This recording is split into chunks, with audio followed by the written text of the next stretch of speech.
Yes students, a very good morning to all of you. जैसे कि आपको पता है, इंग्लिश में बच्चे हम कर रहे हैं द एनॉर्मस टर्निप। यूनिट 3 के अंदर ये हमारा चैप्टर है द एनॉर्मस टर्निप। इसकी रीडिंग जो है हम कंप्लीट कर चुके हैं। This is our chapter. अच्छे से मैंने आपको इसकी एक्सप्लेनेशन भी बता दी है एंड प्रीवियस वीडियो में हम इसके डिफ़िकल्ट वर्ड्स जो है वो कर चुके हैं एंड गूगल मीट एप्लीकेशन पे लाइव उसका टेस्ट भी हो चुका है। So today we will do back exercise of this chapter, which is at page number 28 in your NCERT English textbook. So first जो हमारा टॉपिक है वो है रीडिंग इज़ फन। तो इसमें 4 क्वेश्चन आंसर्स आपको दे रखे हैं। First one is what did the old man plant. जो ओल्ड मैन यानी कि जो बूढ़ा आदमी था उसने क्या प्लांट किया था, क्या लगाया था, उन्होंने क्या ग्रो किया था। And the second one is why was it difficult for the old man to pull up the turnip। जो बुज़ुर्ग आदमी थे, बूढ़े आदमी थे, उनके लिए जो शलगम है उसे उखाड़ना, पुल अप होता है खींचना, ठीक है। मुश्किल क्यों था, डिफ़िकल्ट क्यों था उनके लिए, ठीक है। तो इस तरह से ये 4 क्वेश्चंस हैं। इनके आंसर्स मैंने इस पेज पे नोट डाउन किए हैं। वन बाय वन मैं आपको समझाती हूँ कि क्या करना है। What did the old man plant. Plant का मतलब होता है किसी चीज़ को उगाना, ग्रो करना, ठीक है।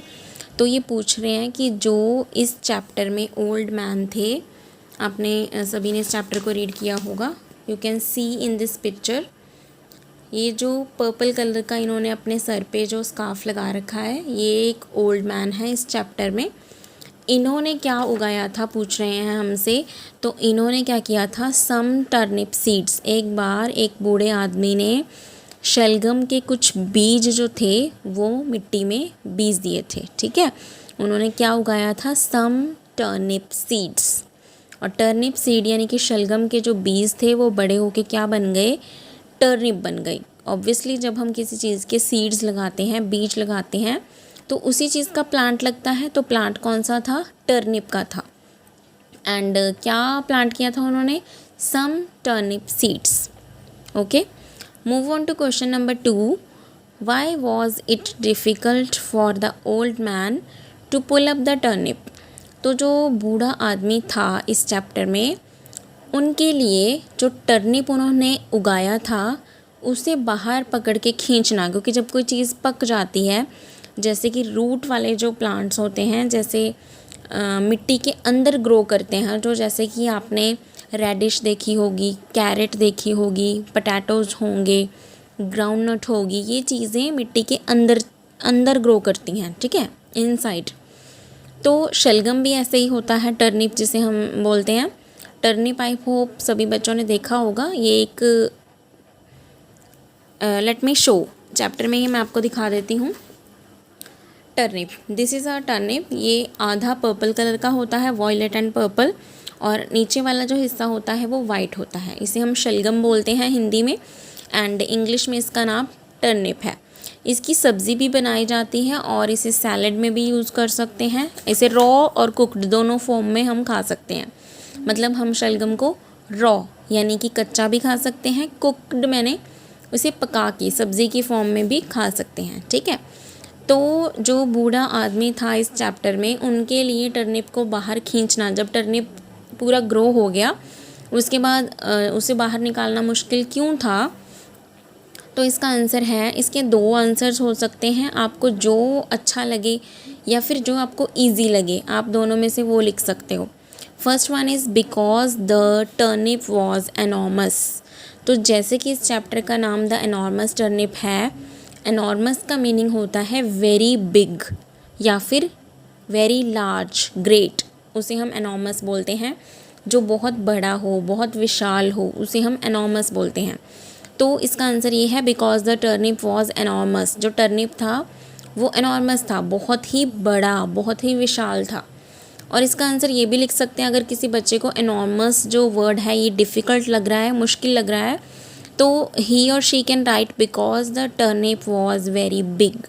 क्योंकि जो शलगम था वो इतना बड़ा था कि उनसे वो शलगम खींचा ही नहीं जा रहा था। एक ओल्ड मैन था, पहले आदमी था, फिर उसके साथ लेट मी शो आप देख सकते हैं पहले ये बूढ़ा आदमी था, इसके साथ एक ओल्ड वुमेन यानी कि एक बूढ़ी औरत आ गई। फिर इन दोनों से इस टर्निप को पुल अप नहीं हुआ, इन दोनों से खींचा नहीं गया, ठीक है, क्योंकि वो बहुत बड़ा था। फिर इन दोनों के एडिशन में पहले एक लड़का आया था। फिर ये तीनों इस टर्निप को बाहर की ओर खींच रहे थे, लेकिन इनसे नहीं निकाला गया। फिर एक छोटी सी लड़की आई, उसने बोला कि मैं भी आपकी हेल्प करूँगी। तो इन चारों ने जब मिलके हेल्प की, एक दूसरे की कोशिश की, तो जो टर्निप था वो बाहर आ गया। ओके, तो टर्निप बहुत बड़ा था, it was enormous, it was very big. तो इसीलिए जो ओल्ड मैन था उसे बहुत मुश्किल हो रही थी उस टर्निप को बाहर खींचने में। Question number 3, who helped him to pull up the enormous turnip. जब वो अकेला उसे खींच रहा था बाहर, तो उससे वो बाहर नहीं आया था, तो उसकी हेल्प किस किसने की थी, मैंने आपको अभी अभी बताया है। एन ओल्ड वुमेन, एक बूढ़ी औरत ने, अ बॉय, एक लड़के ने, एंड अ गर्ल, एक लड़की भी थी। तो इन तीनों ने उनकी हेल्प की थी, old women, a boy and a girl. Next question का आंसर भी सेम है, who at the enormous turnip. जब इन तीनों ने उस ओल्ड मैन की हेल्प की, उसके बाद जब वो टर्निप बाहर आ गया और चारों बहुत खुश हो गए, तो क्योंकि टर्निप को बाहर निकालने में चारों ने ही कोशिश की थी, तो उसे खाएगा भी कौन, ऑब्वियसली वो चारों ही खाएंगे। एन ओल्ड मैन, जो बूढ़ा आदमी था, फिर उसके साथ औरत आई थी हेल्प करने, एंड अ बॉय, एक लड़का, एंड अ गर्ल। तो इन चारों ने मिल बांट के उस टर्निप को खाया। So these were are 4 question answers of page 28। इनको neat and clean handwriting में आपने अपनी नोटबुक में लिखना है। Move on to next page. Next page is page number 29। इस पे क्या है, लेट्स गो शॉपिंग। शॉपिंग के लिए चलते हैं। जब हम शॉपिंग के लिए जाते हैं तो आपको पता है कि हम अलग अलग तरह का सामान लेते हैं, फ्रूट्स खरीदते हैं, वेजिटेबल्स, कपड़े या और अपनी ज़रूरत की जो भी चीज़ें हैं। तो इस बॉक्स में ये सारी वेजिटेबल्स, इसे हम मेज़ बोलते हैं, MAZE, maze. How many vegetables can you find in this maze. Draw a circle around each word. जो भी आपको वर्ड मिलेगा उसके अराउंड आप, जैसे मैंने ये स्क्वायर्स ड्रॉ किए हैं, रेक्टेंगल्स, आप सर्कल भी कर सकते हो, जैसे आपको एक एग्जाम्पल में बताया गया है। बेसिकली हमें उस वेजिटेबल को ढूंढना है। 1 has been done for you, एक आपके लिए किया हुआ है। जैसे कि जो ये इसके अराउंड वेजिटेबल्स बनी हुई हैं, कैरेट, गाजर, मटर, बीन्स, टर्निप, टमाटो, पटाटो, ये इसमें छुपी हुई हैं, तो आपको ढूंढनी है। मैंने ये सारी ढूंढ ली हैं। यहाँ पे कैरेट है, this is tomato, this is peas, beans, turnip and potato was already found. So this was your page number 29. Move on to page number 30. Page number 30 पे क्या है, अ गेम ऑफ ऑपोजिट्स। मैंने आपको previous video में 30 opposite words करवाए हैं। सभी बच्चों को पता होगा कि ऑपोजिट वर्ड्स किन्हें बोलते हैं। ऑपोजिट वर्ड्स हम विपरीत शब्दों को बोलते हैं, विलोम शब्दों को, जो आपस में एक दूसरे का उल्टा होते हैं, ऑपोजिट होते हैं। जैसे कि अगर मैं बोलूँ अंदर, तो उसका उल्टा होगा बाहर, इंग्लिश में इन, आउट। ब्लैक, इसमें कुछ एग्जांपल्स दे रखी हैं। ग्रुप 1 में कुछ वर्ड्स हैं, ग्रुप 2 में उनके ऑपोजिट वर्ड्स यानी कि उनके आंसर्स हमें लिखने हैं। जैसे कि पुल, पुल होता है किसी चीज़ को खींचना, जैसे किसी टेबल को आप अपनी तरफ खींच रहे हो, ठीक है। जैसे इस चैप्टर में ये सभी लोग, चारों लोग क्या कर रहे थे, टर्निप को ज़मीन के बाहर खींच रहे थे, ऊपर की तरफ खींच रहे थे। तो खींचना उसका उल्टा होगा किसी चीज़ को धक्का लगाना, धकेलना। तो पुल का ऑपोजिट होता है push. Next one is black. Black यानी कि काला, काले का उल्टा होता है सफ़ेद, वाइट। ट्रू मैंने सही, फॉल्स मैंने गलत, राइट मैंने, ट्रू मैंने सच भी हो सकता है, क्योंकि देखो यहाँ पे दोनों इकट्ठे हो गए ना। राइट का मतलब भी सही होता है, ट्रू का मतलब भी एक तरह से सही होता है, लेकिन हम उसे सच बोलते हैं, सच। ट्रू मैंने सच, फॉल्स मैंने कि वो गलत है। राइट और रॉन्ग भी सेम बात है, सही गलत या सच झूठ, ठीक है, उसी लैंग्वेज में ये दोनों आ जाते हैं। ट्रू फॉल्स, राइट रॉन्ग, दोनों एक ही चीज़ है। आगे है, this is how the game goes on. ऐसे ये गेम आगे आगे चलेगी। तो इन्होंने कुछ वर्ड्स हमें ये स्काई ब्लू कलर के रिबन में दिए थे। फार, फार होता है दूर, तो दूर का ऑपोजिट होगा हमारे पास नियर, पास। फार मैंने दूर, नियर मैंने पास, गुड मैंने अच्छा, बैड मैंने बुरा, डार्क मैंने अंधेरा, लाइट मैंने रोशनी। डार्क और लाइट की एक और मीनिंग भी है जो मैंने ऑपोजिट वर्ड्स की वीडियो में भी आपको बताया था। डार्क का मतलब गहरा भी होता है, जैसे ये पेंसिल आप देख सकते हो, it is of dark royal blue colour, ठीक है। तो अगर मैं किसी लाइट कलर की बात करूँ, ये जहाँ पे ये ऑपोजिट वर्ड्स लिखे हुए हैं, यहाँ पे एक स्काई ब्लू कलर का हल्का सा ब्लू रिबन बना हुआ है, तो वो क्या है, लाइट। तो डार्क के दो मीनिंग है, एक अंधेरा और एक गहरा। ऐसे ही लाइट के भी दो मीनिंग है, एक हल्का जैसे कि लाइट पिंक या लाइट येलो, और एक लाइट होती है रोशनी। अप होता है ऊपर, ऊपर का ऑपोजिट है डाउन, डाउन मैंने नीचे। नेक्स्ट है ओल्ड, ओल्ड के भी दो मीनिंग है। ओल्ड हम बोलते हैं एक तो पुराना, जैसे कि this is my old shirt, ये मेरी पुरानी शर्ट है, तो ओल्ड का ऑपोजिट होगा न्यू। और एक ओल्ड का ऑपोजिट होता है बूढ़ा, जो एज्ड हो, बुज़ुर्ग हो, जैसे इस चैप्टर में ओल्ड मैन, ओल्ड वुमेन आए थे ना, तो ओल्ड का ऑपोजिट यंग भी हो सकता है। ओल्ड के जैसे दो मीनिंग्स हैं, एक बूढ़ा और एक पुराना, उसी तरह उसके आंसर भी दो हैं, एक न्यू और एक यंग। तो जो ऑपोजिट वर्ड्स हम कर चुके हैं उसी में इनकी एडिशन कर लेना आप। आगे की एक्टिविटी आपको दे रखी है, I think you have already done this.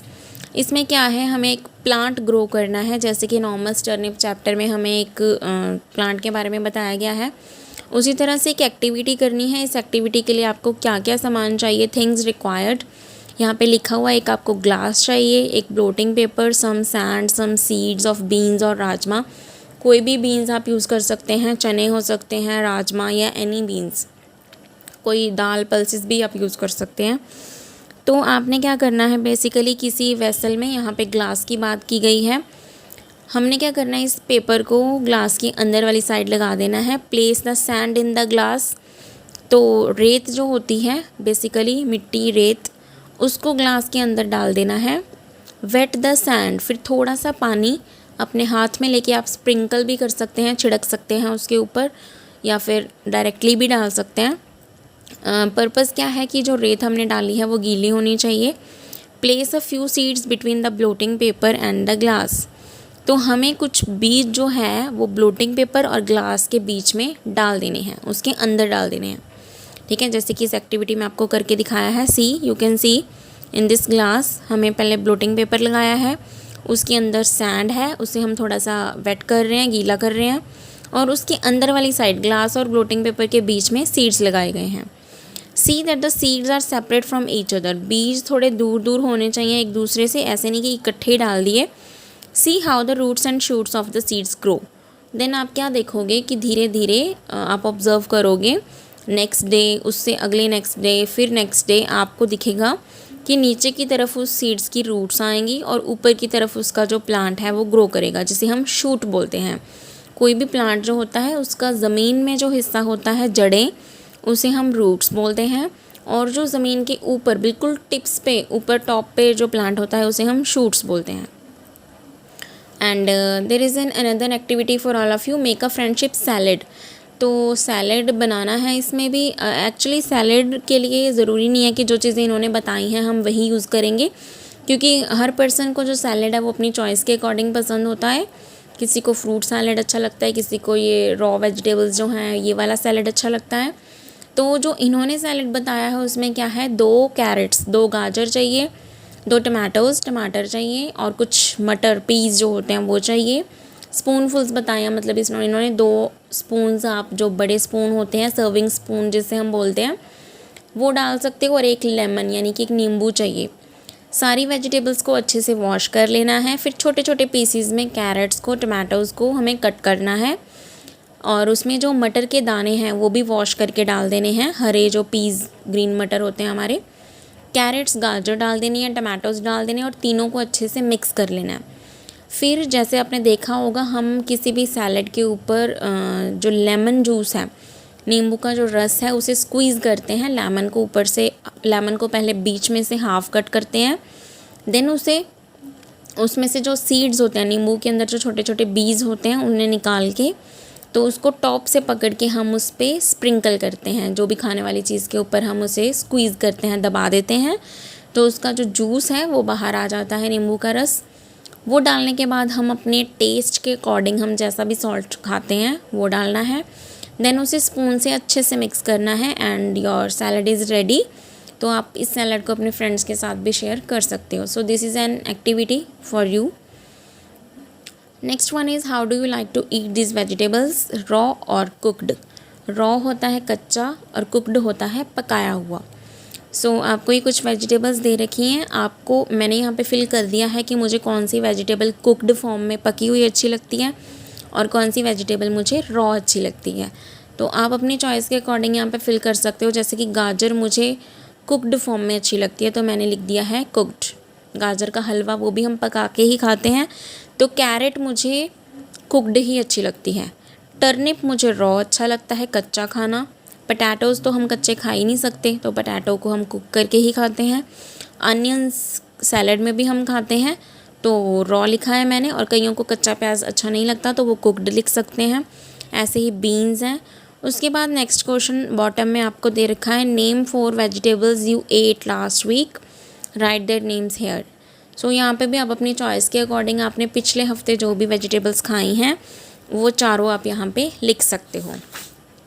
Last page of this chapter, यहाँ पे क्या दे रखा है आपको, पेज नंबर 32 के ऊपर, कंप्लीट दीज कॉलम्स। एक कॉलम में हमको 1 यानी कि सिंगुलर में चीज़ें दे रखी हैं। मैनी का मतलब होता है प्लूरल, यानी कि एक वचन से बहुवचन, एक से ज़्यादा। एक कैरेट को हम गाजर बोलेंगे और ज़्यादा हैं तो हम कैरेट्स बोलेंगे। ऐसे ही turnips, onions, potatoes, tomatoes. Vocabulary, 1 word in each of the following sets is different. जैसे कि हम ऑड वन आउट पहले भी करते हैं। एक रो में आपको एक जैसी चीज़ें दे रखी होंगी, लेकिन उनमें से एक चीज़ जो होगी वो डिफरेंट होगी, बाकियों से अलग होगी, तो that will be odd one out, उसे हम बाहर निकाल देंगे। जैसे कि turnip, potato, tomato, sunflower, carrot, brinjal. तो ये सारी क्या है, आपको क्लू दे रखा है कि ये वेजिटेबल्स हैं, लेकिन सनफ्लावर कोई वेजिटेबल नहीं है। Sunflower is a name of a flower जिसके सीड्स भी होते हैं, जिनका ऑयल भी हम सनफ्लावर का यूज़ करते हैं, सनफ्लावर सीड्स का, and it is a flower. Next one is cow, horse, goat, fox, kangaroo, melon. तो क्लू क्या दे रखा है कि ये सभी क्या है, एनिमल्स हैं, लेकिन मेलन क्या है, melon is a fruit. Muskmelon, watermelon, हमें पता है खरबूजा और तरबूज। Next is banyan, neem, peepal, mango, snake, apple. तो ये सारे ट्रीज़ के नेम हैं, लेकिन स्नेक एक एनिमल है। स्नेक इज़ अ रेप्टाइल जो क्रॉल करके चलता है। And rose, lily, sunflower, lotus, cauliflower, ये सारे फ्लावर्स के नेम हैं, लेकिन कॉलीफ्लावर कोई फ्लावर नहीं है। कॉलीफ्लावर हम बोलते हैं फूल गोभी को। नेक्स्ट वन, तो cauliflower is a vegetable, that means it is odd. Peacock, parrot, lizard, crow, woodpecker. तो बाकी सारे बर्ड्स हैं बाकी सारे, लेकिन जो लिजर्ड है वो बर्ड नहीं है, तो लिजर्ड को हम सर्कल कर देंगे। सो ये सभी एक्सरसाइज जो हमने आज की हैं, इनको आप पेंसिल से ही अपनी बुक में फिल करोगे, no need to write in your notebook. And last one, say aloud, इन वर्ड्स को प्रैक्टिस करनी है आपने, ऊंची आवाज़ में अलाउड रीडिंग करनी है यानी कि। So this was all about the enormous turnip. जो ये 4 क्वेश्चन आंसर्स हमने किए हैं ये आपने नोटबुक में लिखने हैं, लेकिन बाकी सारी एक्सरसाइजेज जो हैं वो पेंसिल से आप बुक में ही फिल करोगे। आई होप सभी बच्चों को ये समझ में आ गया होगा। Thank you class and have a nice day to all of you.